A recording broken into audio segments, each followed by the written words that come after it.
Welcome back, my mutant brothers and sisters. This is Streebo from mutantville.com. In case you've forgotten, I raise my people's porter to you. Happy weekend to you, wherever you are. I hope you're enjoying it. I've been tied up writing endless numbers of scripts and articles from everything from Sleaze Fiend magazine to the Rondo Award-winning Hidden Horror that won Rondo Award for Best Book of 2013. Cha-ching, cha-ching. Sorry, I just have to put that shameless plug in there. But I had my hand in writing it. I've been off in the land of creativity, so I haven't been involved so much in promotion. So if you've noticed, we've let the website kind of float the way it is, adding content to it periodically.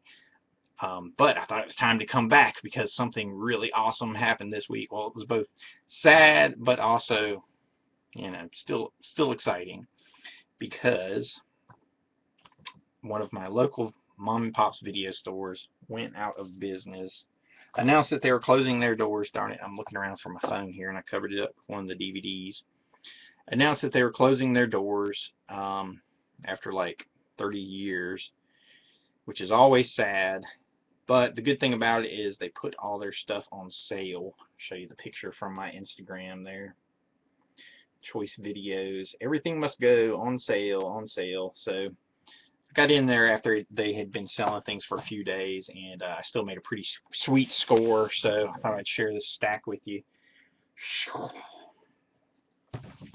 Made out like a bandit. I've been peeling $1 stickers off of everything for the past few days, the better part of yesterday, rather. So you do what you got to do when you're a collector. You have to strike when the iron's hot, and when you can get the best deals, get the best bang for your buck. So there we go. Nailbiter, indie horror film. She Creature with great effects by Stan Winston. Let me see if I can figure out where my head needs to go on these things. VHS 2, VHS 1, Jack Ketchum's Offspring, Rec 2. Probably need a better light setup. I'm getting all kinds of reflections in here, but you know, this is my writing studio. Not really set up for shooting videos in here, but you do what you have to do. Onto the action martial arts section. Best of the best. Roadhouse 2, which seems like sacrilege, but I figured for $1 I'll finally watch it. Jet Li and Flying Swords of Dragon's Gate, which is actually a remake of Dragon's Gate Inn, which is a remake, which has another remake, so, with Donnie Yen, I do believe. War of the Arrows, epic kung foolery. At the Gate of the Ghost, I think it's an Indian or Chinese, or perhaps it's Thai, retelling of Rashomon. That's why I picked it up, because Rashomon's a classic. One of my favorite kung fu comedies of the new millennium, Shaolin Soccer with Stephen Chow. That's that people's porter talking to you. It must mean I need another swallow. There you go. Power to the people. Keep fighting, my mutant brothers and sisters. Keep fighting that good fight. Get away from artistic mediocrity. Move towards greatness, like the greatness of Jean-Claude Van Damme's The Quest, one of his first directorial efforts. And this was my happiest find of the entire haul, which was David Carradine, one of his last films, The Kung Fu Killer, which is, it was made for TV movie, but it's kind of a continuation of the same Kane character that he's played forever and ever. So I always love seeing that kind of stuff. Move on over to sci-fi / action adventure / whatever you want to call it. Van Damme makes another return. Universal Soldier, Regeneration. Also starring Andre the Pitbull Arlovsky there. Tai Chi Zero, which played at the awesome Back Alley Film Series here in Charlotte, North Carolina. Shout out to those guys. If you're in the area, they bring awesome movies like this to the big screen. You have your chance to see it in the theaters. Sometimes it's a digital print, sometimes it's a film print, you know. Take advantage of it while you can. Support it. Support your local theater, people. Support your local video store at that rate so they don't go out of business. But when they do, be ready to buy up their movies on the cheap. Silver Hawk with Michelle Yeoh.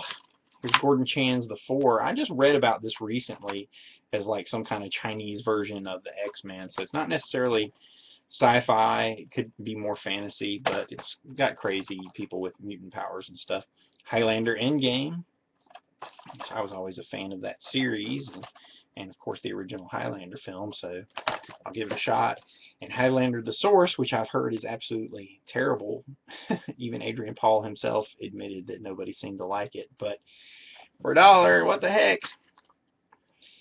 Lars von Trier's Melancholia, again, played at the Back Alley Film Series in Charlotte. Gotta support your local theaters, and I do believe it also played at the Carolina Theater over in Durham, so shout outs to everybody. Now here's some more classic sci-fi for my age group. The Final Battle. When these things came on, it was an event. Everybody you knew tuned in to watch this stuff. Tell me I'm lying if you were there. And The World's End, the finale of the Cornetto trilogy from our good friends Edgar Wright, Simon Pegg, Nick Frost. I absolutely freaking love the Cornetto trilogy. I think this is actually the weakest in the series. My favorite being Shaun of the Dead, second favorite being Hot Fuzz, and now World's End. I bought this because it's the El Cheapo rental version, but I would like to get it on Blu-ray, have all the bells and whistles one day. So, and last is my classics stack. Some real classics. Here you have Steve McQueen in The Great Escape, John Wayne, Jimmy Stewart, Lee Marvin in The Man Who Shot Liberty Valance, directed by the greatest Western director of all time, John Ford himself. And the last few of my classic / cult classic section are all Roger Corman related, and you know that makes me happy. Cult classic, Black Scorpion 2. I believe these were made for Showtime movies. I think so. James Cameron's directorial debut, Piranha 2. What's up? Cheesiness in all of its glory. Flying piranha fish. I saw it on TV as a kid. Kind of weirded me out. And Five Guns West, a Western. But wait, there's more. Roger Corman's directorial debut. Wow, that makes me happy because I love studying anything Corman worked on, because you can get some kind of lesson from him about just the art of efficient, economic, fast storytelling. So thank you for listening. Thank you for watching along. I raise my people's porter to you all once again. Here's to you, Choice Videos. You were a great video store while you lasted.